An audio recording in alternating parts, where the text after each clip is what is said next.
Assalamualaikum warahmatullahi wabarakatuh.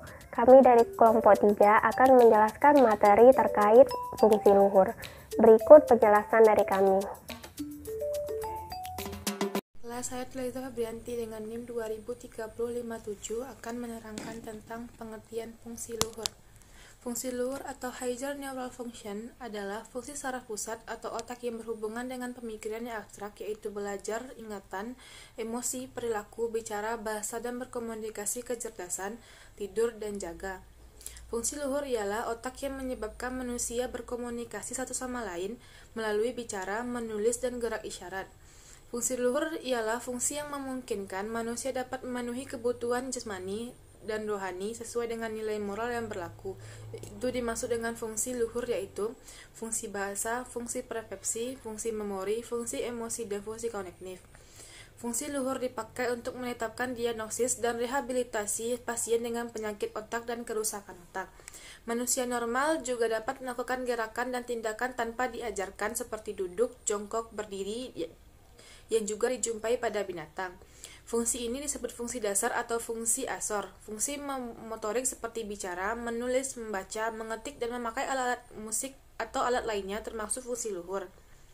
Dengan kata lain, mengerti apa yang ditangkap panca indera, membuat simbol-simbol, membuat dan menjalankan alat-alat tersebut melalui proses belajar. Fungsi ini dimungkinkan oleh adanya perkembangan korteks cerebri yang lebih sempurna. Baiklah, selanjutnya saya Kode Rofikoh dengan NIM 203021 akan menjelaskan tentang bagian dari fungsi luhur. Bagian dari fungsi luhur terbagi menjadi atensi, bahasa, memori, ruang visual, dan juga fungsi eksekutif. Yang pertama adalah atensi. Atensi adalah kemampuan mental untuk memfokuskan, mempertahankan perhatian pada suatu masalah. Diperlukan kesadaran penuh dan konsentrasi. Pemeriksaan pada individu yang mengalami gangguan pada atensi dapat dilakukan dengan observasi apakah perhatian individu mudah terpengaruh pada benda-benda sekitarnya. Yang kedua adalah memori. Memori adalah kemampuan untuk mempelajari informasi, mempertahankan, menyimpan, dan memanggil suatu informasi. Pemeriksaan pada individu yang memiliki gangguan pada memorinya dapat dilihat dari orientasi tempat dan waktu atau pengulangan 5 benda diulang 1 menit kemudian. Selanjutnya adalah visual ruang. Visual ruang merupakan pengalaman ruang oleh pengamat yang sadar. Ini adalah bagian subjektif dari ruang objek fisik. Individu yang mengalami gangguan pada visual ruangnya dapat dilihat dengan menggambar objek atau menyalin gambar geometris. Nah, jadi adanya gangguan pada visual ruang ini menunjukkan adanya lesi fokal di otak hemisfer posterior atau delirium awal dari demensia Alzheimer. Selanjutnya adalah fungsi eksekutif. Fungsi eksekutif sendiri terdiri dari pemecahan masalah, pemikiran abstrak, kalkulasi, dan juga pengambilan keputusan. Individu yang mengalami gangguan pada fungsi eksekutifnya dapat dilihat dengan membedakan hal-hal yang mirip, misalnya mobil dan kereta, menginterpretasi peribahasa, dan juga menjawab pertanyaan khusus. Yang terakhir adalah bahasa. Bahasa adalah segala bentuk komunikasi di mana pikiran dan perasaan seseorang disimbolisasikan agar dapat menyampaikan arti kepada orang lain.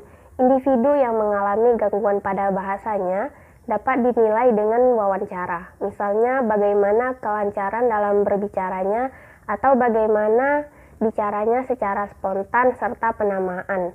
Adanya gangguan bahasa komprehensi menunjukkan adanya disfungsi dari lobus temporal posterior sinista atau korteks lobus parieto-temporal. Gangguan pada pengulangan karena kerusakan pada peri Silvi di hemisfer sinista. Sekian penjelasan dari saya. Selanjutnya akan dijelaskan oleh teman saya.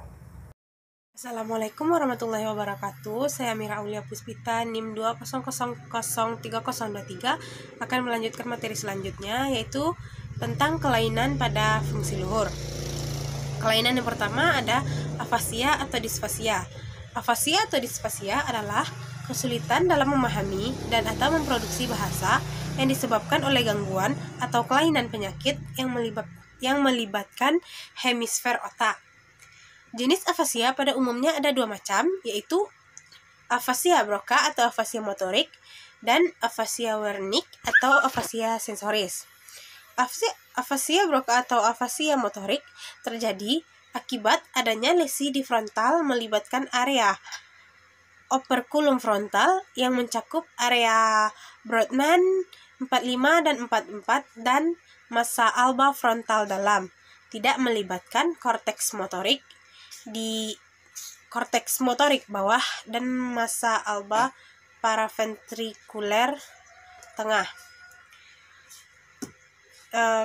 Afasia Wernicke atau afasia sensoris adalah gangguan yang terjadi akibat adanya lesi di temporoparietal dan lesi pada subkortikal yang merusak isthmus temporal, memblokir signal aferen inferior ke korteks temporal. Hal ini ditandai dengan pasien justru berbicara terlalu banyak. Cara mengungkapkan baik dan irama kalimat juga baik, namun didapatkan gangguan berat pada memformulasikan dan menamai sehingga kalimat yang diucapkan tidak memiliki arti. Kelainan kedua ada agnosia. Agnosia adalah gangguan persepsi sensasi walaupun sensibilitas primernya normal. Agnosia dapat melibatkan semua jenis sensasi, misalnya visual, rasa raba, dan persepsi tubuh. Sebelum memeriksa adanya agnosia, harus dipastikan bahwa sensibilitasnya baik. Jenis kelainan agnosia terdapat 3 macam, yaitu yang pertama agnosia visual. Agnosia visual adalah tidak mampu mengenal objek secara visual, padahal penglihatannya adekuat. Keadaan ini mungkin disebabkan oleh kelainan yang melibatkan area asosiasi visual otak. Dalam hal ini, pasien dapat melihat objeknya namun tidak dapat mengenali atau menyebut namanya. Yang kedua ada agnosia jari. Agnosia jari adalah keadaan pasien yang tidak mampu mengidentifikasikan jarinya atau jari orang lain. Pasien dengan agnosia jari biasanya mempunyai lesi di hemisfer yang dominan. Lesi di parietal occipital mungkin dapat menyebabkan agnosia jari. Jika didapatkan pula kelainan disfasia, tes ini sulit dilakukan atau sulit dinilai. Yang ketiga ada agnosia taktil. Agnosia taktil adalah kelainan yang tidak mengakui adanya penyakit atau kelainan dan merupakan keadaan tidak mengakui atau tidak menyadari bahwa adanya gangguan fungsi pada sebagian tubuh. Baiklah, saya Miranti Rahmadani akan melanjutkan materi tentang kelainan fungsi luhur. Kelainan yang ketiga yaitu aleksia. Aleksia adalah ketidakmampuan membaca yang bersifat didapat akibat kerusakan pada otak. Aleksia dibedakan dengan disleksia, yaitu perkembangan abnormal sehingga individu tidak mampu belajar membaca, dan dibedakan dengan buta huruf, yang mencerminkan individu dengan latar belakang tingkat pendidikan rendah. Sebagian besar penderita afasia juga mengalami aleksia, tetapi aleksia juga dapat terjadi tanpa adanya afasia, dan terkadang merupakan satu-satunya kelainan yang muncul akibat lesi susunan saraf pusat. Yang keempat yaitu akalkulia. Akalkulia adalah ketidakmampuan menghitung yang disebabkan oleh kerusakan pada otak atau brain injury. Yang kelima yaitu apraksia. Apraksia merupakan gangguan saraf pada otak yang membuat anak kesulitan mengkoordinasikan otot yang digunakan pada saat bicara. Anak dengan apraksia mengetahui apa yang ingin dikatakan, namun kesulitan menggerakkan rahang, lidah, dan bibir untuk berbicara. Terkadang apraksia juga bisa membuat anak bicara terbata-bata atau gagap. Apraksia pada anak biasanya disebabkan oleh gangguan genetik dan metabolisme. Selain itu, kondisi seperti kelahiran prematur dan ibu yang mengkonsumsi alkohol atau obat-obatan terlarang saat hamil juga bisa menjadi faktor yang memicu gangguan bicara pada anak. Yang keenam yaitu agrafia. Agrafia merupakan gangguan kemampuan menulis bersifat didapat akibat kerusakan otak. Kemampuan menulis terganggu dari bahasa sehingga pada semua sindrom afasia akan timbul agrafia. Afasia bisa terjadi sendiri atau dihubungkan dengan afasia, aleksia, agnosia, dan apraksia. Seperti halnya aleksia, agrafia harus dibedakan dengan buta huruf akibat dari kemampuan menulis yang tidak pernah berkembang. Jadi, bukan pada bentuk huruf dan tulisan yang buruk. Pada sindrom malabus temporalis, kiri dan kanan bagian medial terdapat beberapa gangguan seperti yang pertama yaitu immediate memory. Adalah memori segera-merta merupakan pemanggilan setelah rentang waktu beberapa detik, seperti pada pengulangan deretan angka. Yang kedua, short-term memory adalah memori jangka pendek. Memori baru mengacu pada kemampuan pasien untuk mengingat kejadian yang baru terjadi, kejadian sehari-hari dalam interval beberapa menit, jam, atau hari. Yang ketiga yaitu long-term memory adalah memori jangka panjang, yaitu kemampuan mengumpulkan fakta atau kejadian yang terjadi bertahun-tahun sebelumnya. Yang terakhir yaitu gangguan memori, yang disebut dengan amnesia, yaitu defisit memori yang relatif terbatas atau terisolasi. Amnesia anterograde yaitu ketidakmampuan mempelajari materi baru setelah jelas otak, sedangkan amnesia retrograde berarti amnesia terjadi akibat sebelum terjadinya jejas atau insul otak. Baiklah, sekian materi dari saya. Terima kasih. Wassalamualaikum warahmatullahi wabarakatuh. Assalamualaikum warahmatullahi wabarakatuh. Saya Najara Midafi dengan NIM 203131 akan membacakan materi berikutnya, yaitu mengenai faktor penyebab luhur. Faktor penyebab luhur yaitu karena adanya beberapa gangguan. Yang pertama, afisia atau disfasia yang merupakan kesulitan dalam memahami dan dalam memproduksi bahasa yang disebabkan oleh gangguan atau beberapa kelainan penyakit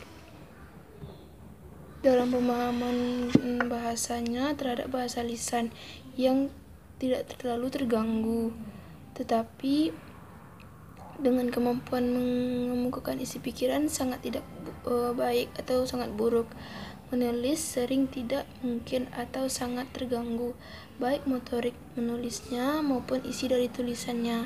Gambaran klinisnya yaitu berupa bicaranya tidak lancar, tampak sulit dalam memulai bicara, kalimatnya pendek, 5 kata atau kurang dari per kalimatnya gitu.